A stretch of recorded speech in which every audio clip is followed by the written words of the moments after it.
bonne année, meilleurs vœux. C'est une nouvelle année qui débute. Le leadership féminin 2020, la vision de la femme 2020 en RDC. De cela, nous allons échanger. Merci parce que vous avez été très nombreux à nous suivre lorsque nous avons reçu pour vous le professeur Simkilo Chokabale, où nous avons établi un bilan littéraire de l'année qui s'est achevé il y a de cela quelques jours, 2019, et nous voici de plein pied en 2020.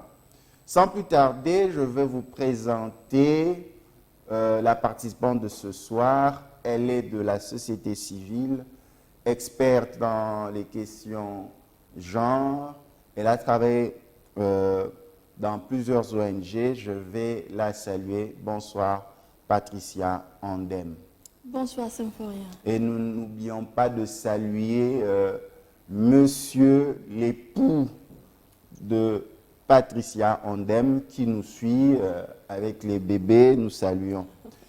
Très chers téléspectateurs, c'est toujours un grand honneur de recevoir Patricia Ondem parce que elle est forte dans tout ce qui est leadership féminin, dans tout ce qui est participation de la femme au sein de la société. C'est pour ça que je vous prierai, s'il vous plaît, d'avoir un stylo et un carnet pour pouvoir retenir de nos échanges et aussi arriver à contribuer par des SMS à ces émissions. Patricia Ondem, nous allons commencer avec une rétrospective de l'année 2019 sur le plan du leadership féminin. Est-ce que la femme a été gagnante ou le leadership féminin a été positif en 2019 pour la RDC? Est-ce qu'il y a des faits qu'on peut retenir? Merci beaucoup pour la parole. Je dirais que 2019, si la femme a été perdante ou gagnante, je dirais que c'était 50-50. Mitigé. Très, très mitigé. Pourquoi? Vous avez eu à peu près 17%, je pense, au sein des institutions de l'État, des postes de haute envergure, on trouve des femmes et on va encore plus des jeunes femmes. Ok, Symphorien, merci beaucoup. Quand vous dites que vous avez 17%, contre combien? 17% contre 83%. Quel écart! Quel écart, mon Dieu, quel écart! Nous avons des femmes dans des universités. Les hommes et les femmes vont à l'école ensemble. Nous avons des femmes compétentes et des hommes compétents.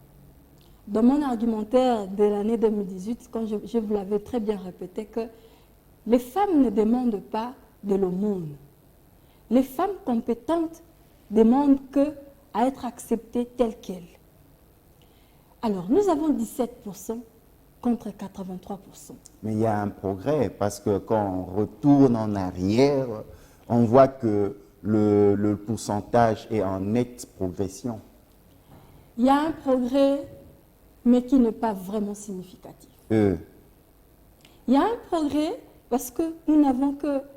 il y a un progrès parce qu'il y a 17, alors que dans le temps, il n'y en avait que 10% qui nageaient tout autour de 11%. Mais là, c'est 17. Par exemple, vous prenez l'Assemblée nationale, où vous avez une femme, pas de j'y moins. arrive.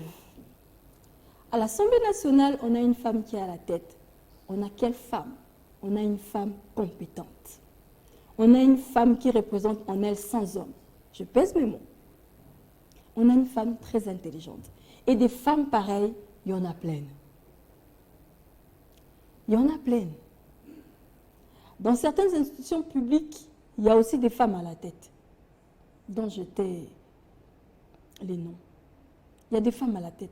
Mais seulement, il y en a combien? Toutes ces femmes qui sont là, elles ont fait partie des structures, des partis politiques, des ONG, de la société civile aussi. Mais seulement que combien de femmes compétentes ont été placées du haut de l'échelle pour aller de l'avant? Combien? La majorité de ces femmes-là font partie, si je puis le répéter, de partis politiques. Au sein des partis politiques, il y a plusieurs femmes, Symphoria.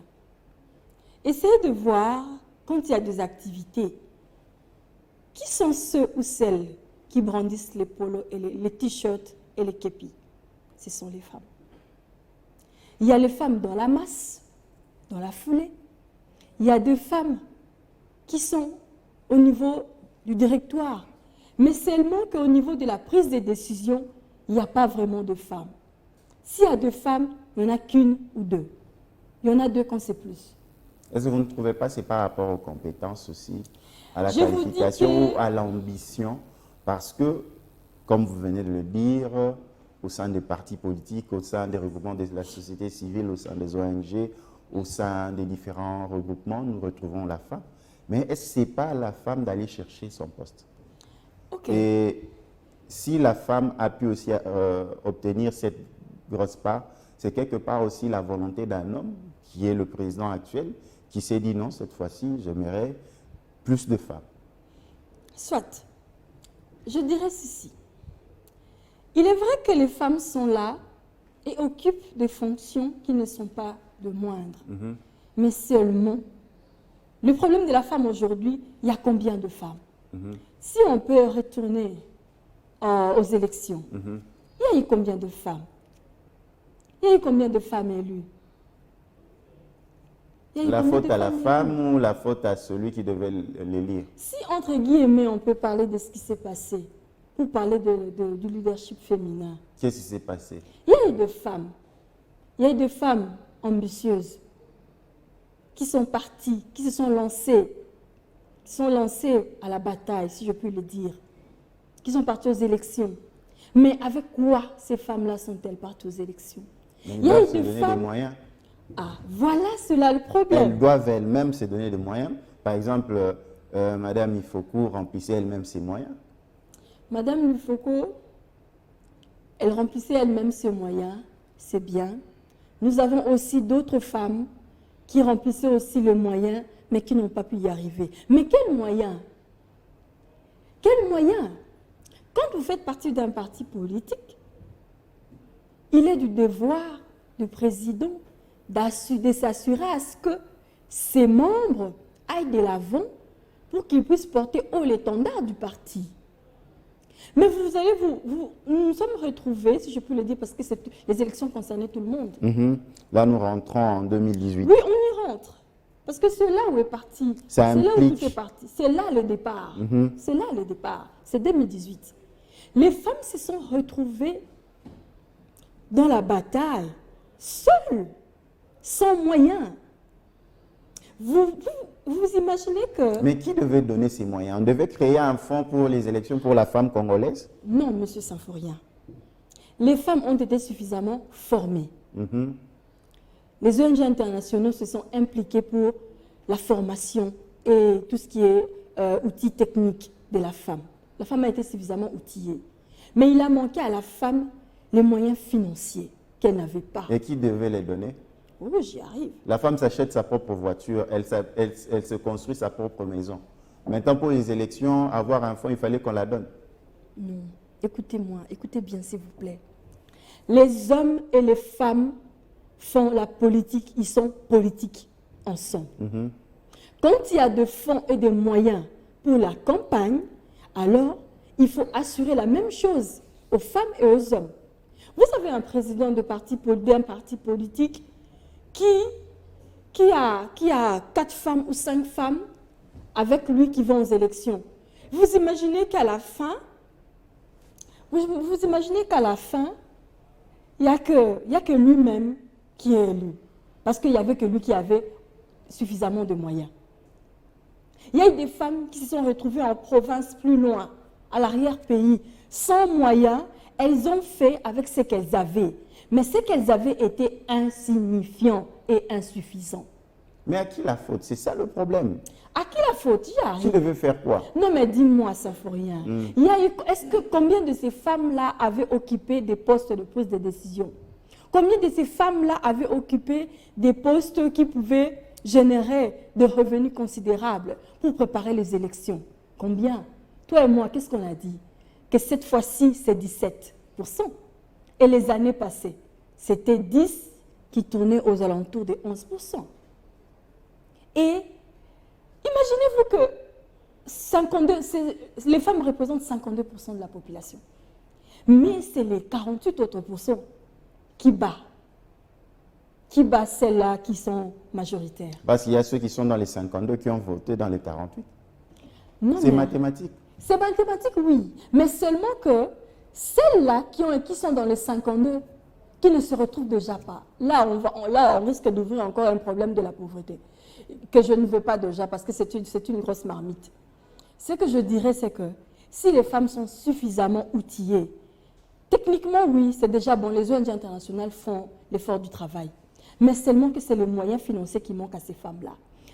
Pour se dire vrai, les responsables des partis politiques n'activent pas trop la caisse financière de femmes qui font partie de leur parti politique. Parce qu'eux-mêmes, les partis politiques, eux, ils trouvent les subventions où pour eux-mêmes. S'il vous plaît, quand vous êtes président d'un parti politique, il est de votre devoir de vous assurer à ce que les hommes et les femmes aient 50-50 pour aller aux élections. Même ceux qui n'ont pas d'ambition. Non. En 2018, il y a eu autant de femmes qui avaient d'ambition. Mais seulement que ces femmes se sont retrouvées main réduite. Elles ne savaient pas quoi faire. Elles ne savaient pas comment y aller. Il y a des femmes qui ont abandonné. Entre parenthèses, comme on parle de gens, il y a aussi des hommes qui ont abandonné. Oui. Il y a aussi des hommes qui ont abandonné, qui n'ont pas pu y aller par faute de moyens. Peut-être moi, si je voulais être candidat président en 2018, parce que je n'avais pas peut-être les 100 000, je ne suis pas allé candidat, est-ce que j'ai pleuré, par exemple? Mon cher, les femmes ne pleurent pas. Les femmes parlent de ce qui est inégalité. Les femmes parlent de la mauvaise gestion du dispatch des moyens financiers au sein de partis.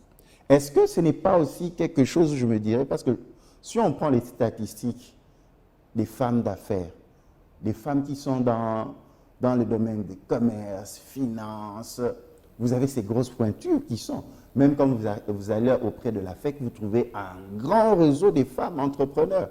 Mais pourquoi ne pas changer les fusils de pôle, amener des femmes qui ont déjà des moyens pour intégrer les associations, la société civile, partis politiques? Mais excusez-moi de vous le dire, vous choisissez des femmes pauvres, mais tandis que les femmes riches, intelligentes, qui ont tous les moyens, sensibilisez-les à être... Parce que je connais des femmes qui sont à la tête des entreprises où ils sont en train de gérer plus de 100 hommes. Et on a peur, on l'appelle dame de fer. Pourquoi il ne faut pas changer des fusils d'épaule pour aller recruter, évangéliser ces femmes, de venir vous prêter main forte? Parce que la FEC est là. Vous savez, la FEC est là. Avec le regroupement des femmes. Hein? Oui, la FEC est là. Que je suis en train de parler. La FEC est là, avec le regroupement de femmes. C'est un regroupement qui est assez fort. Mais seulement que combien de ces femmes-là qui ont des ambitions politiques? Mais il faut les sensibiliser. Oui. Pensez-vous que les femmes, avant d'aller aux élections, n'ont pas eu à sensibiliser? Peut-être elles l'ont fait mal. Pensez-vous que les femmes n'étaient pas suffisamment outillées pour aller de l'avant? Je peux dire oui, parce que les résultats sur le terrain les démontrent. Qui veut aller à la guerre est sûr de gagner sa guerre. Parce que toutes ces grandes femmes entrepreneurs, on les connaît tous à Kinshasa, en RDC, dans le monde, n'étaient pas souvent candidats. Écoutez, toutes ces femmes qui sont là n'ont pas d'ambition politique. La majorité n'ont pas d'ambition politique. Elles se contentent de qui elles sont et de là où elles sont. Mais pourquoi ils vont se laver la tête? Déjà, elle est bien, elle a sa maison, elle fait vivre ses enfants. Maintenant, pourquoi vous voulez qu'elle vienne se casser la tête? On va vous dire quota, machin, truc, ainsi de suite. Non seulement que là, les femmes, j'ai beaucoup de respect aux femmes qui font face à la vie politique. Parce que ce sont des femmes qui disent que je vais changer, je vais participer au changement de mon pays. J'ai beaucoup de respect pour ces femmes-là. Parce que ce sont des femmes qui élèvent haut la voix. Déjà dans leur ménage, ils doivent faire face à un mari, à un époux. Entre guillemets, j'ouvre la page par rapport au code de la famille récemment modifié, par rapport à l'autorisation maritale, qui n'est plus d'actualité. Oui, cela n'est plus d'actualité du point de vue juridique, mais du point de vue us et coutumes. cela existe toujours. Il y a certains maris qui sont là, qui n'encouragent pas les femmes. Et il y a certains maris qui ont eu des moyens, mais qui n'ont pas seulement voulu soutenir aussi la femme. Mais ça dépend aussi du choix de la femme, de l'homme qu'il avait épousé. Si tu as choisi déjà dans la genèse, dans les fiançailles, tu as remarqué que cette personne n'encourage pas, cette personne ne participe pas, mais tu l'as choisi comme époux. Qu'est-ce que vous voulez?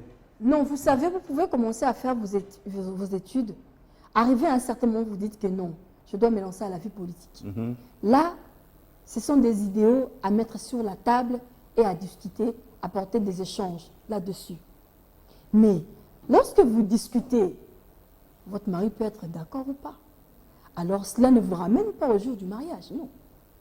Mais il y a des choses que vous pouvez déjà déceler. Hein.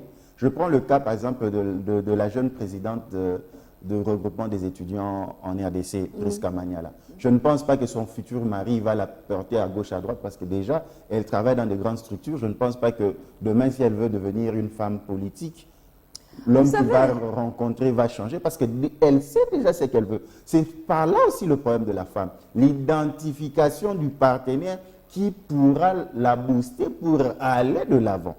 Bien entendu. Je ne fais pas l'avocat du diable. Hein. Non, ça ne faut rien. Je ne suis pas d'accord avec vous. Pourquoi? Parce qu'il y a des femmes qui se sont mariées à des hommes qui n'avaient pas non plus... qui étaient doux, qui cachaient leur jeu. Non, non, non. Je n'en suis pas là. Il y a eu des femmes qui se sont mariées à des hommes qui n'avaient pas en tête la vie politique de la femme. Mais seulement que quand il a vu sa femme aller de l'avant, il dit oui, je peux la prier. Ces hommes-là existent, ces femmes-là aussi en bénéficient. Mais il y a aussi une catégorie d'hommes qui disent que non. Moi, non. Moi, je ne t'accompagne pas. Je te dirais que en 2018, il y a eu des cas de divorce. Oui. Il y a eu des cas de divorce. Il y a eu dislocation des familles seulement parce que la femme voulait aller de l'avant. Oui. Il y a eu des divorces. Il y a eu séparation. Triste pour les enfants. Il y a une petite anecdote. Un monsieur qui dit à sa femme, ah, toi tu veux devenir une femme publique, donc tu ne veux plus rester ma femme privée. Donc c'est un peu ça. Donc c'est un peu ça. Donc ce que je dirais, c'est que les femmes intelligentes, il y en a. Les femmes compétentes, il y en a. Au sein de la société civile, on a tout un bassin. Il y a des femmes qui sont là, qui sont compétentes. Il y a des femmes qui, en elles seulement, elles représentent 10 hommes. Mais Patricia, qu'on se le dise aussi, vous les femmes de la société civile, des partis politiques, vous travaillez en vase clos. Il est difficile que d'autres femmes puissent y accéder parce qu'on a eu à rencontrer des femmes qui se plaignent. Si vous êtes dans cette ONG-là, une autre femme ne peut pas venir. S'ils sont dans ce regroupement-là, une autre femme ne peut pas y accéder, les jeunes. C'est la raison pour laquelle vous êtes en train de voir les mêmes têtes depuis des années. Ce sont les mêmes femmes. Quand on doit voyager, il y a des fonds qui viennent pour ces femmes, les femmes politiques, les femmes des sociétés civiles. Vous remarquerez, ce sont les mêmes femmes. Est-ce que c'est faux? Bon, là c'est un autre problème que vous ouvrez. Mais oui, qui influe aussi. C'est un autre problème. Je suis d'accord. Je sais que moi-même j'en avais parlé. Je suis d'accord. Il y a des femmes qui n'aiment pas soutenir des femmes. Femme n'a pas confiance à la femme. Les femmes ont tendance à avoir confiance qu'à des hommes. Pourquoi? Parce que déjà de prime abord, la femme a confiance en son mari. Et il lui est difficile d'avoir confiance à d'autres femmes qui se battent pour son bien. C'est de l'antisymétrie. Il y a une femme qui se bat pour que les autres femmes aillent de l'avant. Mais il y a une femme qui se bat pour que les hommes restent toujours là parce que son mari est là. Alors que ça ferme, ça crée une barrière pour les autres femmes. Je te dis, Symphonia, il n'y a personne qui parlera du bien de la femme ou de la souffrance de la femme plus que la femme elle-même. Il y a des problèmes liés à la femme que seulement la femme qui peut en parler pour toucher les cœurs des uns et des autres. Mais seulement si la femme reste en arrière-plan, elle ne pourra rien faire. Je te dirais ceci, le leadership féminin. Dans des partis politiques, si vous avez une femme qui est présidente d'un parti politique, Pour que cette femme-là aille de l'avant, je vous dis qu'elle doit faire partie d'un consortium. Et c'est un consortium qui est dirigé par un homme. Et c'est ce consortium-là qui fera de sorte que cette femme-là soit connue. Mais ma question, est-ce que c'est une obligation? Ce n'est pas une obligation, mais seulement que c'est un système. Le système a déjà été fondé et forgé par les hommes. Oui. Le système a été forgé et fondé par les hommes. Imaginez, vous êtes dans un parti politique. Vous parlez, les femmes se réclament soit un département, un poste au niveau de l'exécutif. Ils vous disent, bon, les histoires des femmes, mettez seulement la femme. Mais non. Les histoires de femmes, mettez seulement la femme. Mais non. Alors que dans différentes réunions, dans différentes colloques, conclaves, quand une femme prend la parole, elle pèse bien ses mots et cette femme est acclamée. Non pas parce qu'elle est femme, mais de ce qu'elle a sorti de sa tête. Il y a dans des partis politiques des femmes qui sont compétentes, mais seulement qu'on lui donne beaucoup, à certaines même on donne des postes à occuper. Mais seulement au moment opportun, la porte est fermée. Elles sont derrière la porte. Au moment opportun, elles sont derrière la porte. Le président est là. Si le président des partis pouvait promouvoir la participation politique de la femme, ou promouvoir les genres, genrer les organes décisionnels. Donc c'est l'homme qui doit le faire. Non, mais c'est parce que je te dis que c'est un système qui a déjà existé depuis. Mais qu'est-ce que fait elle-même la femme? C'est un cocon. Je vais vous donner un exemple. Nous avons constaté lorsque Mme Eve Bazaïba, il y avait des soupçons qu'elle pouvait être inversée de son poste de secrétaire général de son parti. Nous avons vu toutes les femmes, même du PPRD, dire non. Les femmes de la société civile, en tête avec Mme Julienne Moussenge, dire que non, elle ne peut pas partir. Or, ça c'est un fait privé, c'est leur parti, c'était leur problème interne. Mais je vous ai dit, même les femmes du PPRD, du FCC étaient contre cela. Ça veut dire que lorsque vous devenez une seule voix, vous pouvez faire bouger les lignes. C'est pour un fait privé. Eve Bazaïba a été soutenue par toutes les femmes. Alors, pour l'intérêt commun de la femme, vous ne pensez pas que vous devez agir comme on vous l'avait fait pour Eve Bazaïba? Mais voilà, on en arrive. Aujourd'hui, il y a une structure de femmes. Il y a une structure de femmes, des femmes candidates, de femmes politiques. Il y a la DINAFEC qui est là, dynamique de femmes congolaises. La DINAFEC est là. Aujourd'hui, la DINAFEC est une voix de femmes. C'est une voix de femmes, en fait. La DINAFEC permet aux femmes de s'exprimer. La DINAFEC permet aux femmes d'élever haut leur voix. Voilà que quand la présidente de l'Assemblée nationale avait quelques soucis par rapport à son poste, il y a eu des femmes de la DINAFEC qui se sont levées. Même chose que le cas d'Eve Bazaïba. Les femmes se sont levées. UDPS partout. Toutes les femmes s'étaient levées. Même de l'ECD. Oui, mais maintenant, ce qui se passe au sein de partis politiques ou de regroupements, souvent ce sont des cas isolés qui ne sont pas relevés tout haut. Quand un problème est relevé tout haut, on en parle, comme le cas de problème de violence sexuelle. Quand on l'élève tout haut, la femme est saisie du problème. Qui doit élever ça tout haut? C'est ça aussi la question. Quand, que ce soit la femme ou la communauté tout entière, quand ils élèvent ces problèmes-là, la femme intervient, la femme s'élève. À chaque fois que le problème de la femme s'est élevé tout haut, les femmes se sont toujours mises ensemble comme une seule et même personne. Mais mettez-vous ensemble. Oui. Allez-y ensemble. C'est ce que je dis, je viens de parler de la DINAFEC tout à l'heure. La DINAFEC est là pour s'assurer de l'émancipation de la femme. Dynamique de la femme congolaise.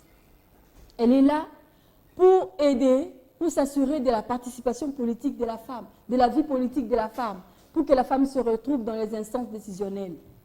C'est ainsi qu'au sein de la DINAFEC, il y a toutes les femmes et la DINAFEC est représentée dans la République démocratique du Congo. Donc c'est déjà une voix pour la femme. Très chers téléspectateurs, nous sommes ici sur ce plateau avec Patricia Ondem. membre de la société civile, vous sentez comment elle est passionnée par les questions de leadership féminin. C'est vrai que pour elle, la femme doit être soutenue, la femme doit être boostée pour aller de l'avant, mais la grande question, qui doit le faire? C'est l'homme ou la femme ou les deux à la fois? On avance dans notre émission. Nous avons fait un point sur 2019, mais les perspectives d'avenir, les hauts faits. Aujourd'hui, nous constatons ce fléau même dans nos villes, nos cités, nos quartiers, nos communes, les cas de violences sexuelles, des viols sur mineurs. Nous sentons un écho favorable. Avant, quand on parlait de viol, ça passait sous silence. Nous avons vu aussi les implications, par exemple, de la première dame honoraire Olive Lembe, qui a aussi essayé de faire avancer les choses. Et aujourd'hui, il y a la première dame Denise Nyakero qui fait aussi avancer les choses, par exemple, dans certains problèmes qui touchent la femme, tels que la drépanocytose, l'anémie SS, où la femme est plus stigmatisée, telles que les questions de lutte contre les violences sexuelles, d'où elle a reçu auprès des Nations Unies, quand ils sont venus ici, le titre de champion en lutte contre les violences sexuelles. Cette question de lutte contre les violences sexuelles, comment changer la donne? Comment sensibiliser la communauté pour que l'on puisse, moi je n'aime pas ce terme réduire sensiblement, mais éradiquer carrément ce qu'on appelle violence sexuelle? Merci beaucoup, Sanfo. Les cas de violence sexuelle, l'éradiquer, oui. La sensibilisation, on les fait. On n'essaiera pas de le faire. Les violences sexuelles touchent la femme au plus profond d'elle. Quand une femme est violée, c'est toutes les femmes qui sont violées. C'est toutes les femmes qui sont indignées. La sensibilisation, les femmes n'ont jamais arrêté. Et les hommes aussi qui sont avec les femmes n'ont jamais arrêté. On sensibilise tous les jours sur les violences sexuelles. Mais seulement que dans certains recoins, dans certaines parties de la ville ou dans certaines parties du pays, les violences sexuelles sont sujets tabous. Je vous dirais que même ici à Kinshasa, il y a des cas de violences sexuelles qui sont dans nos familles. Vous êtes sans oublier de tout ce qui est problème de promiscuité, dans des parcelles, dans des familles. Il y a des cas de violences sexuelles entre cousins et cousines. En même temps, il y a de l'inceste. Mais ce sont des cas qui ne sont pas dénoncés. Il y a les attentes à l'amiable, ça continue. Mais les problèmes sont tels. Les familles se taisent. Les familles se taisent. Les familles ne disent rien. Ce n'est que langue morte. On n'apprend presque rien. Mais quand on a de l'écho, quand la femme est informée et que les hommes qui accompagnent les femmes sont informés de la situation, tout le monde s'élève. Tout le monde s'élève. Récemment, le cas de la fille de 14 ans qui a été violée dans son lycée, que j'étais le nom, vous avez vu comment est-ce que les femmes s'étaient levées. Jusqu'à même à aller toucher la loi portant protection de l'enfant. Donc, c'est pour dire que le problème de violence sexuelle est un problème qui nous touche et qui nous prend à cœur. Parce que quand une fille est violée, cela concerne toutes les femmes et tous les hommes qui sont sensibles, qui ont du cœur vis-à-vis de la femme. Mais les sensibilisations ne s'arrêtent jamais. C'est chaque jour que les ONG locales continuent de faire la sensibilisation. C'est chaque jour que les ONG locales qui sont en manque de financement, qui travaillent avec des moyens de bord, qui continuent à sensibiliser. Les ONG locales qui ne sont même pas, qui ne figurent même pas dans les listes de bailleurs de fonds, ces femmes-là font l'effort du travail. Elles sensibilisent tous les jours. Les ONG qui ne sont pas, entre guillemets, de grandes ONG, elles font la sensibilisation tous les jours. Ce qui fait que les cas de violence sexuelle est toujours sur la table. Parce qu'on ne peut pas manquer de soulever ce point-là dans une ONG de femmes. Est-ce que selon vous, cette année 2020 peut être où la femme congolaise, surtout de ce côté leadership, va booster les choses. Parce que le président de la République dit ceci, que c'est l'année de l'action. Est-ce que la femme va passer à l'action? Ce n'est pas une promesse, mais c'est une conviction que je veux vous dire. Ce n'est pas une promesse, mais c'est une conviction. Cette année 2020, les femmes vont faire de l'action. Vous entendrez parler de femmes, et les femmes feront parler d'elles. Les femmes élèveront haut leur voix. Cette année 2020 est une année vraiment de plusieurs actions. Les femmes ont été outillées. Les femmes se sont engagées d'aller de l'avant, de faire de grandes choses. Les femmes se revendiquent leur place. Les femmes sont compétentes. Les femmes sont intelligentes. Mais seulement que, des fois négligées, des fois sous-estimées. Mais la femme dit, cette fois-ci, vous nous rencontrerez sur votre chemin.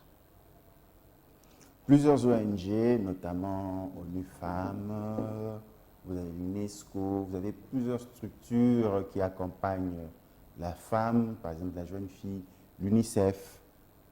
Ils avaient tous des targets à atteindre. Pensez-vous qu'ils y sont arrivés? Bon. Autonomisation de la femme, développement de la femme, promotion du genre. Est-ce qu'ils y sont arrivés?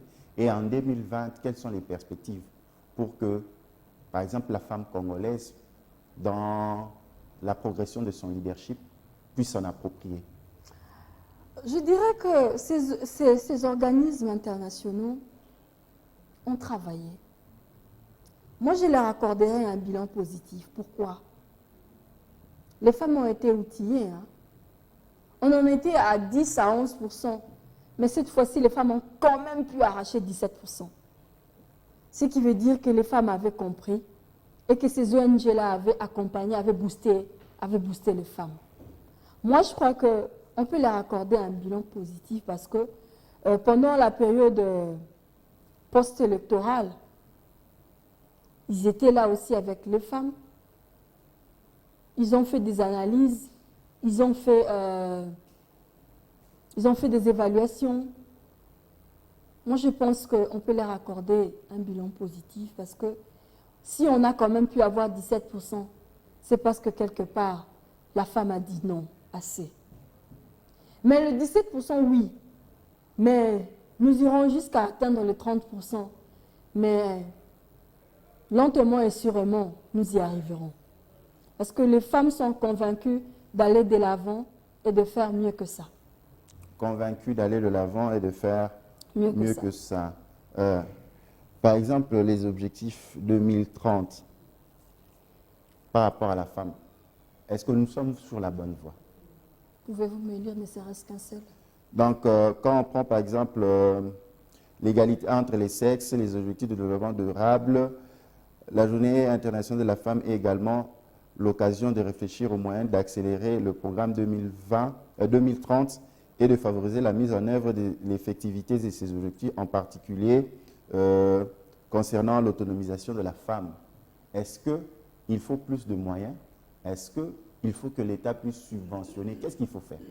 Merci beaucoup, Symphorien. Bravo à toi pour cette question. Et développement durable. Développement durable. Il n'y a pas de développement sans la participation de la femme. Qui font, entre guillemets, l'agriculture, si je peux me permettre de parler de l'agriculture dans notre pays? Qui font?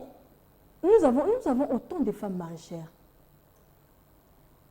Il faudrait d'abord, si je peux donner des propositions, il faudrait d'abord commencer à soutenir les femmes qui sont au niveau de la base.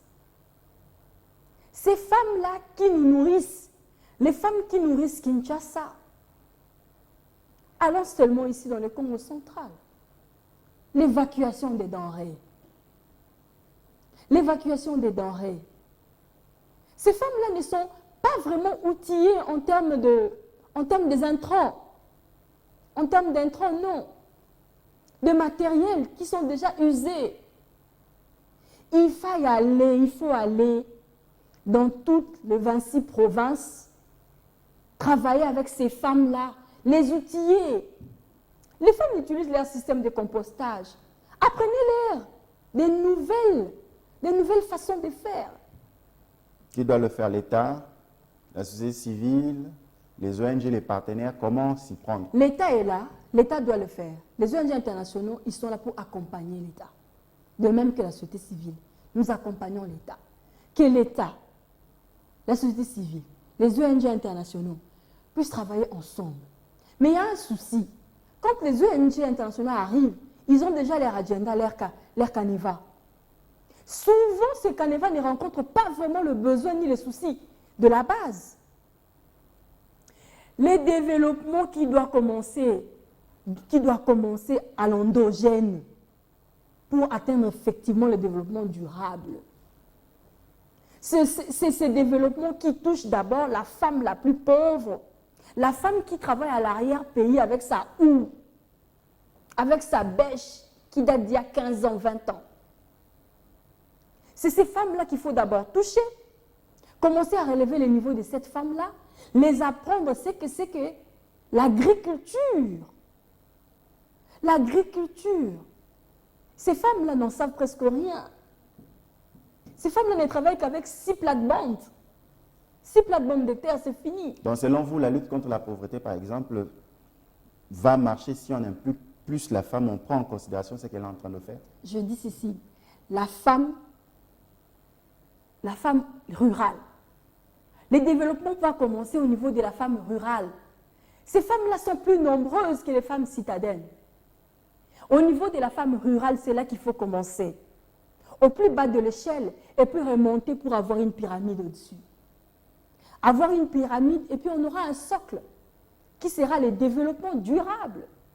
On n'a pas le développement durable que seulement si et seulement si on appuie seulement les femmes qui sont au niveau de la ville par des différentes formations. Donner des bourses aux femmes au sein des universités. Oui, donner les bourses, oui, je veux bien aussi. Je veux bien, ça booste la femme. C'est l'éducation, c'est bien. Ça nous assure à l'émancipation de la femme, c'est bien. Mais seulement que pour parler du développement durable, il faut descendre plus bas, il faut construire une pyramide. Il y a une petite préoccupation. Est-ce que le développement durable aussi, en impliquant la femme, passe par l'accès aux femmes à des formations scientifiques, techniques, par exemple? Tout à fait. Parce qu'on constate qu'il y a peu de femmes congolaises dans des filières techniques et scientifiques pointues. Qu'est-ce que vous pouvez nous en dire? Oui, il y a peu de femmes. Effectivement, il y a peu de femmes. Il y a aussi un problème d'orientation. Il y a un problème d'orientation.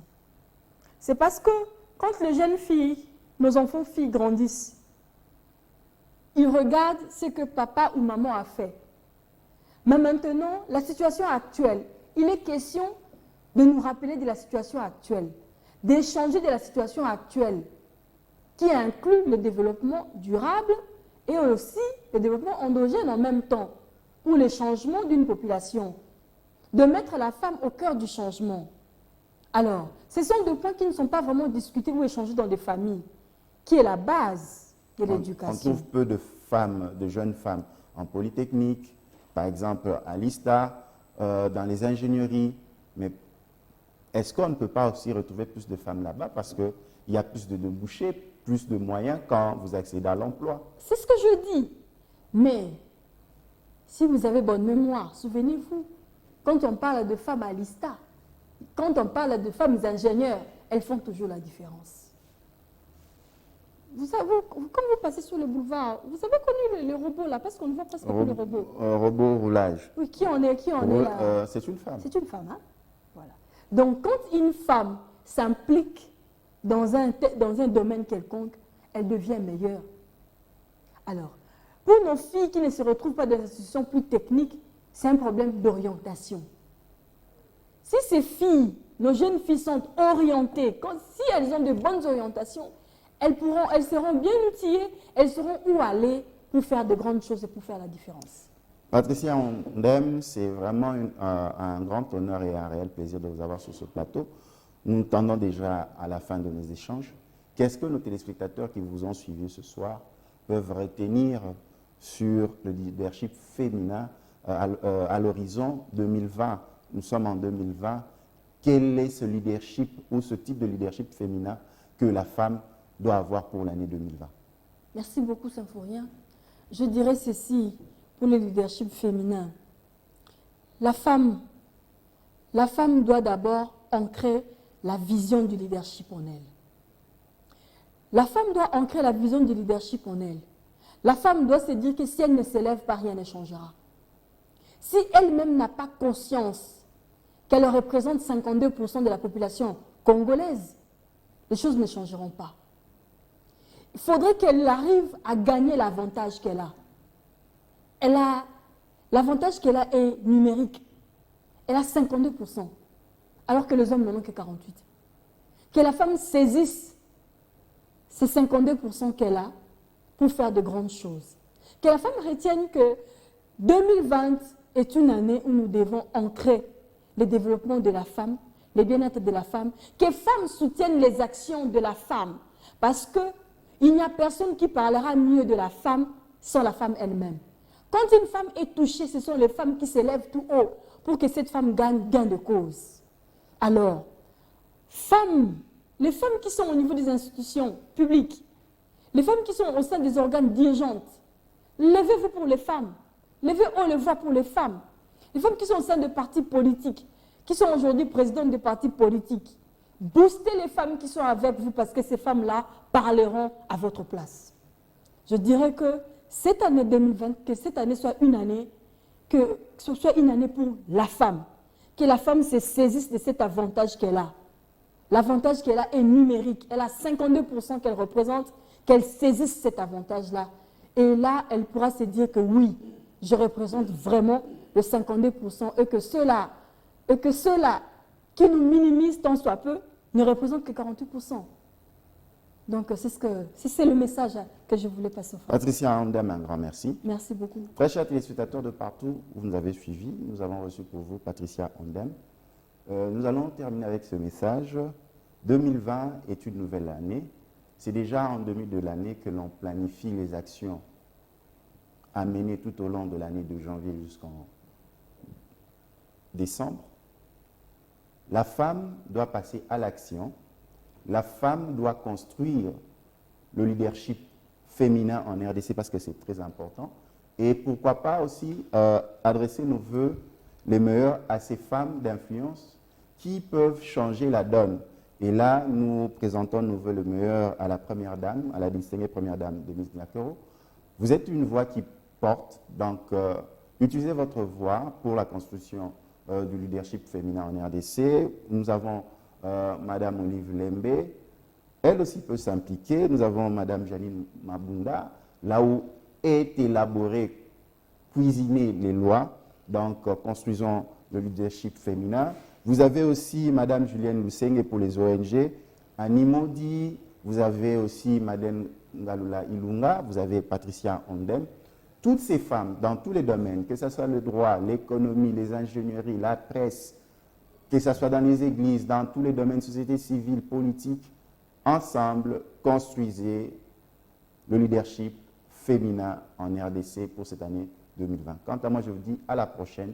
Que Dieu vous bénisse. Rattrapez-vous si vous avez raté votre émission ce mercredi soir à 20h juste sur KIN 24. Rattrapez-vous le vendredi à 13h30 pour la rediffusion. Quant à moi, je vous dis à la prochaine. Que Dieu vous bénisse.